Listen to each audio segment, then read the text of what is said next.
Hello there, welcome to the Saroy channel, wherever you are in the world, sending each and every one of you loads and loads of love, and I do hope you're doing remarkably well. I'm fine, thank you very much, and I hope you're going to get that drink, whatever it is that you enjoy drinking, whether it's Earl Grey tea, red wine, Irish coffee, beer, Coca-Cola, a lovely hot cup of cocoa, whatever it is, go and get it and let me know if you drink something rather unusual because I love hearing from you. So before we get started, don't forget to subscribe to the channel, click the notification bell and the thumbs up, and let's get started with tonight's story.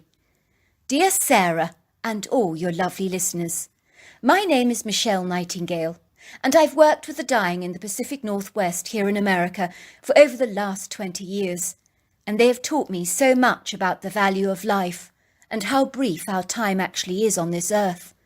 And if I've learnt anything from the dying, it is that we need to appreciate every single day, because we don't know when it might be our last, for there is little doubt that our life under the sun is very short and fleeting, and the same fate ultimately awaits us all, whether rich or poor, fat or thin, clever or dim. It's a privilege spending the last few days, weeks or even months with the dying, and in my experience there are moments when my patients need to talk, and sometimes they've shared things with me that no one else is privy to knowing about. Sometimes it might be expressing regret about wishing they'd spent more time with loved ones and less time working, or wishing that they had pursued their passions instead of doing jobs that they invariably hated, or most surprisingly of all, wishing that they hadn't wasted so much of their life living in fear or trepidation. I've never actually heard of a dying person expressing regret about not making enough money, for in the end of life, relationships with loved ones are the most precious treasures to a dying person. The story I'm going to share with you happened when I was given a job of taking care of an elderly lady, who was a very fussy particular person, who had actually turfed out 5 nurses who had been taking care of her because she hadn't warmed to any of them. I remember thinking to myself that this woman was going to be one of those cantankerous, disagreeable, belligerent people who might just throw her porridge oats at me in the morning or create a huge tantrum when I tried to give her her medication. Believe me, I've had difficult, tumultuous, disagreeable and taxing patients like that before, more than a little determined to give me a grievously hard time and making my life as difficult as possible. So on this occasion I felt very uncertain about the job at hand and whether I'd end up being nurse number 6, thrown to the wayside or curb if you like a discarded piece of trash, like all my predecessors before me. I had the sinking feeling that this would indeed be my likely fate. The woman lived in a very charming whitewashed double-storey cottage made out of bricks and mortar, with large sash windows and rambling pink and yellow climbing roses intermingled with purple wisteria that covered the wall around the front door. The panoramic views surrounding this whimsical dreamy cottage were terribly pretty, with spectacularly lush verdant countryside where you could see horses from the neighbouring farm grazing on the open pastures. The woman's backyard was scattered liberally with apple trees and was separated by a sizable wooden pole fence, so the neighbours' horses could trot over and rest their large heads over the pole, and you could feed them apples and stroke their silky manes, so it was almost as if the farmland that surrounded her property was an extension of her own home, and you could be forgiven for assuming that the horses actually belonged to her. After parking my car on the grassy verge, I opened the white wicker gate which squeaked, and I walked down the cobbled path to the front door, where I banged the golden horseshoe knocker a couple of times. I began to tremble with trepidation as I straightened the collar of my blue nurse's uniform very awkwardly, my fingers shaking somewhat. I wasn't sure what manner of reception to actually expect. All of a sudden the door was flung open by a tall man with silvery hair, whom I realised must be the woman's son. He was easily in his late 60s. He greeted me with a sombre, serious expression upon his face and invited me into the cosy study, where there were floor-to-ceiling bookshelves lined with impressive, old-looking books. He invited me to sit on a very smart upholstered chair on the opposite side of his gleaming mahogany desk, which made me feel as if I was in a doctor's office waiting for my script or an impending diagnosis of sorts. "I'm sure you've heard that my mother has turned away 5 nurses already," he said to me, shuffling awkwardly in his chair. "I'm afraid she's a very difficult woman with particular tastes. I'm hoping you're not going to be nurse number 6, he said, looking at me through his spectacles with beady eyes. "I'm hoping that too, sir," I said. "I'll do my best to appease her." "That's what I like to hear," said the man. "You've got the right attitude. You mustn't be intimidated by my mother, because her bark is worse than her bite." "How long has she got, sir?" I asked. "Possibly 6 months or so," he said to me. "The bladder cancer is very aggressive, I'm afraid." Before long I was ushered into the woman's bedroom, where I could see a sweet little old lady sitting up in a large bed with puffed-up pillows, and there was nothing about her warm countenance that gave me the impression that she was a disagreeable person. The sunshine from the open windows enveloped the room in a soft light, and a gentle breeze blew the curtains to the left and right, and they swung as they moved in the wind, backwards and forwards. "Mother, this is Michelle Nightingale, and she's the new nurse I told you about. I hope you're not going to give her too much of a hard time, like you did all the others." The woman glanced at me with warm, amused brown eyes and said, "That depends, son, on whether I like her or not. But with a surname like Nightingale, the future's already looking a lot more promising," she said, giving me a big wink. In that moment I felt an incredible connection with this lovely lady, and so began a 6-month relationship of the likes that I shall never ever forget. For Dorothy Perkins was a woman with a sparkling personality the size of Washington State, and a heart of solid gold. But she was the kind of person not afraid to speak her mind, and she loathed nothing more than people who viewed her with pity because of her terminal diagnosis, as like most dying people, she wanted to be treated like an adult and not like a baby. Even though Dorothy was dying and she had her moments of weakness and pain, of which were managed by morphine and medications, there were times she was remarkably coherent, and it was in those moments that I began to learn all about her life growing up on her father's farm in the Pacific Northwest, and I realized at once that this woman had led a full, meaningful, delightful life, and it would seem that she certainly had no regrets. One day Dorothy patted the side of her bed and encouraged me to sit down next to her. "Tell me, Michelle, do you believe in Bigfoot?" she asked me. At that, I was completely caught off my guard. "To be honest," I said, "I'm not really sure. I've not actually given the matter much thought, but I am open-minded enough to believe that there is every possibility that such a creature might just exist here in North America. Of course, I am no expert on these matters." "Good," said Dorothy. "I like your honesty, and the fact that you're not trying to humour me, just because I'm a dying person." "Why would I do that?" I said, looking appalled. "That would be tantamount to belittling you and treating you like a baby, and that would be ridiculous. Now you know why I had no time for all the nurses before you, because they were so over-nice and would tell me exactly what I wanted to hear. But what I like about you, Michelle, is you're real and authentic, and you don't pretend to be something you're not." "Now I'm going to tell you a dying woman's deep, dark secret," she said, giggling. "In truth, I never thought I would share this story with anyone, but for some reason I want to share it with you." And this was the story Dorothy told me in her very own words. "I grew up on a sheep farm here in the Pacific Northwest, where I lived with my parents, in a very large farmhouse with barns, ponds, acres of land, sagebrush, flowery meadows, and a large wood green that stretched back for many miles. My father was a diligent farmer, and he took care of those sheep of his superbly.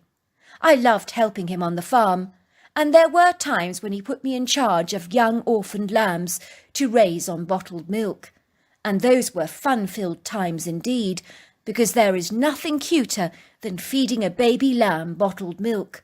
I can assure you of that. One day my mother and her sister Pamela were going away for a few days to stay at the Oregon coast. They were going to be attending a very large, exciting fair in the area, which included a travelling circus and some kind of a food festival and farmers' competition, where farmers from all over the Pacific Northwest came together to compete with who could grow the biggest pumpkins, squashes, cucumbers and stuff like that. And in those days there was a real community spirit, and everybody wanted to be a winner. Farmers from everywhere were using every trick in the book to try and grow their vegetables larger than the next man. My mother and her aunt were entering their preserves and shortbread biscuits in a competition for the food show. I remember my mother was exceedingly confident about winning first prize for her strawberry jam, which was quite literally the best jam you've ever tasted. At the time I had a little cousin called George, and he was about 5 years old, and a very mischievous child, and my aunt put me in charge of him. I remember her saying to me, "Dorothy, you're 14 years old now, and I'm going to trust you to take care of your little cousin, and you must promise me to watch over him very diligently while your mother and I are away for a few days. Your father is very busy minding those sheep of his, so I'm depending on you to look after him very carefully. I think you've grown up into a responsible girl, and I feel sure that I can entrust you with such a big responsibility, and I know I shall not be disappointed."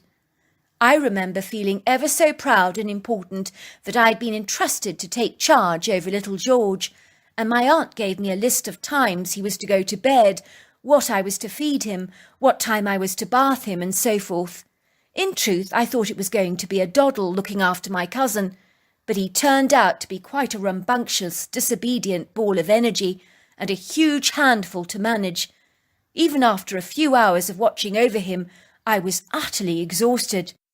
My mother had also insisted that while she was away that I took care of all the household chores and prepared all the meals.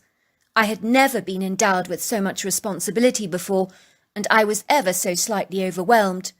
"Your father is minding the sheep all day, so you need to feed him up well," she had informed me. Luckily, I was a proficient cook at the time, having acquired all my culinary skills from my mother, and so cooking those meals was not too daunting for me, but looking after my nephew invariably was. I think it must have been about the middle of August, and there was a great deal of huckleberry patches growing on the edges of our meadows, and armed with buckets I persuaded George to come picking with me, which he did with ardent enthusiasm, but his tiny little fingers and mouth became stained with the purple juices as he was eating more huckleberries than actually picking them. All of a sudden George became very excited and animated, and began to point, and then he started running towards these western hemlock trees that fringed the meadow, and he began shouting, "Teddy! Teddy! Big, big Teddy!" I remember shouting, "Get back here now, George! George, come back now! Where are you going, George? Come back!" But George did not listen to me. He just disappeared into the trees. That was when I saw this huge creature that my cousin had mistaken for a teddy bear.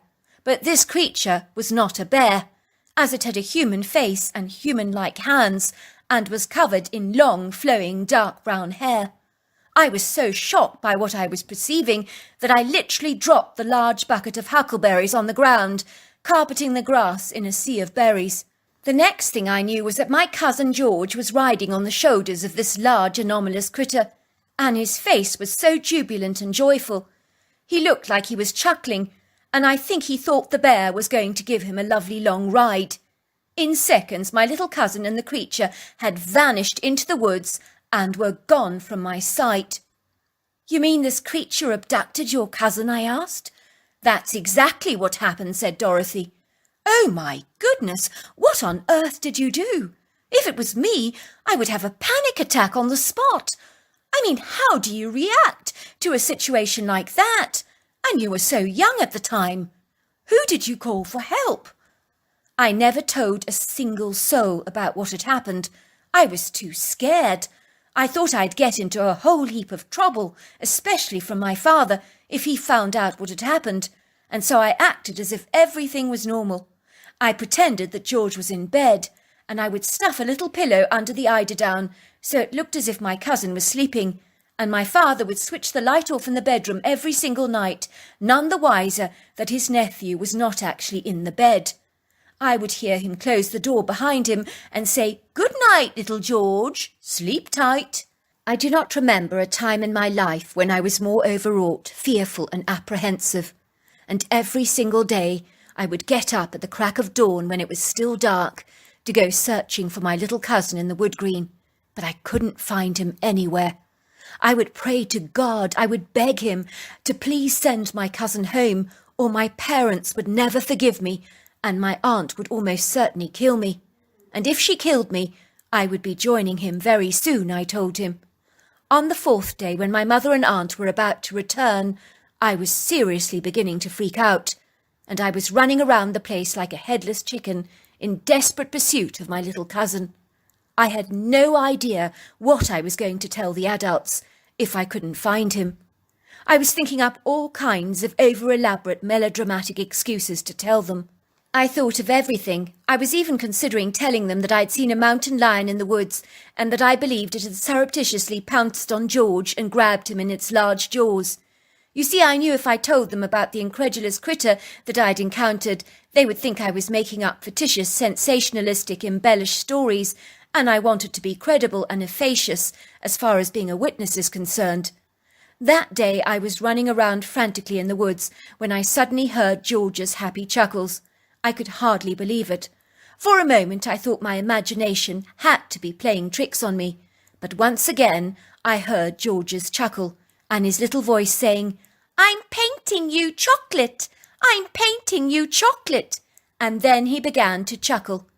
I immediately crept through the wood grove and saw George playing with a little humanoid creature covered in dark hair, not much bigger than himself, and they were having the time of their lives together. George was standing in this muddy clay-like patch of ground with only his top on, and he was completely naked from the waist down.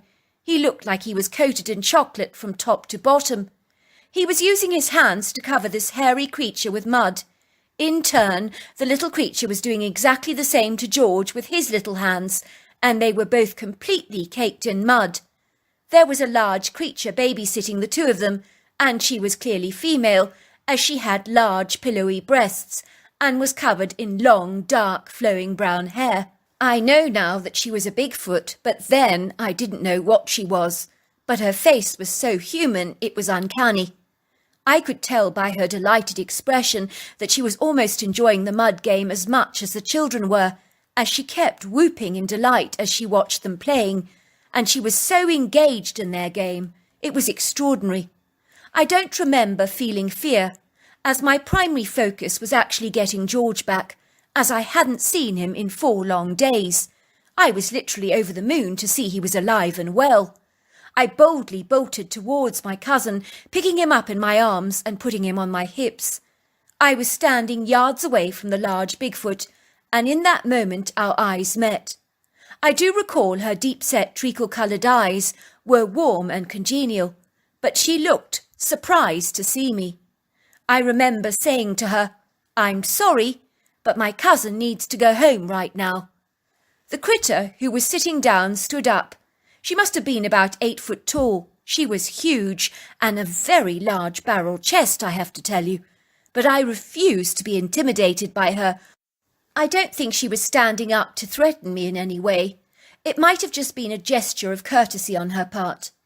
I just turned around and walked away, and the critters just watched me leave, and they didn't attempt to stop me or follow me in any way, which was a monumental relief.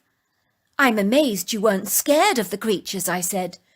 "Well, in truth, the only fear I felt at the time was actually not having my cousin with me when my mother returned from her trip. My cousin was hitting me and telling me that he wanted to get back to play with his friend. I told him in no uncertain terms that we were going back home, and when I tried to question him about what had actually happened over the last 4 days, all he could do was giggle, as if everything was all just terribly funny, and all he could say was that the bears were very, very nice. I kid you not. Talk about perfect timing. It was literally 15 minutes later when my aunt and mother arrived back home from their long trip. My aunt was appalled to see her son caked in mud, wearing no bottoms at all. I think she thought I was too lazy to put any nappies on him, and was letting him go au naturel, to avoid washing soiled nappies. "What have you been doing with George?" she piped. "Where are his pants? And why is he completely caked in mud? I knew I should never have trusted him in your charge. Never in all my born days have I seen him so filthy before. He looks like he's been rolling around in the mud like a pig. What on earth have you been doing with him, girl?" When she discovered that I hadn't changed her son's clothes and nappies in over 4 days, she was utterly appalled. "I never expected you to be this lazy, Dorothy," she piped. "You have not bothered to use any nappies or even change my son's clothes. No wonder he stinks to high heaven. He smells like an open sewer. You should be ashamed of yourself, girl." And she quickly went to give her son a long bath, in which there was much screaming, protesting and crying coming from little George. Of course, she never did find out what had really happened to her son, although I gather she did think I'd read him all kinds of stories about bears, because he kept telling her that the bears were much nicer than she was, and they would let him play, eat berries, and spend lots of time in the mud. Of course, my aunt thought that I was the big bear that George was talking about. "Wow," I said, "that was some story. By the way, did your mum win first prize for the strawberry jam like she hoped she would?" "Oh, you bet she won first prize. But she went to the grave without telling me the secret to her strawberry jam recipe, and I never forgave her for that. I do remember they had a wonderful time at the show, though, and my mother told me that there was a farmer who won first prize for a pumpkin that weighed over 2,556 pounds, and she said it was the most impressive pumpkin that she'd ever seen in her entire life." "Wow," I said, "that's an incredible story." So that was the extraordinary Bigfoot story that Dorothy revealed to me. I do remember her disease progressed, and she had less and less bouts of lucidity. But a few hours before her death, she seemed so perky and upbeat, and I knew that this was the golden hour. So I alerted all her family members and asked them to come and say their goodbyes while they had the chance. Even though Dorothy was a religious person with a solid, secure faith in God, it did not mean her death was easy, most especially for those of us who loved her. As let's face it, death is a contentious subject at the very best of times. But Dorothy approached her death with courage and strength, and she was not scared to die, but described it as the next part of her great adventure. "I'm not afraid," she told us. "I've already been receiving visitations from deceased family members, and I've been told they'll be coming to collect me at 2 o'clock. I kid you not, at 2 minutes past 2, Dorothy had died, and the room was enveloped in a beautiful warm radiance, and as odd as this sounds, she died with a huge smile upon her face and looked incredibly peaceful. I remember she looked up from her bed and said, 'Oh, it's so beautiful, so, so beautiful,' and then she died. So there you are. That's my story." What a fabulous story, and if you enjoyed it, don't forget to subscribe to the channel. Until next time, goodbye and good night.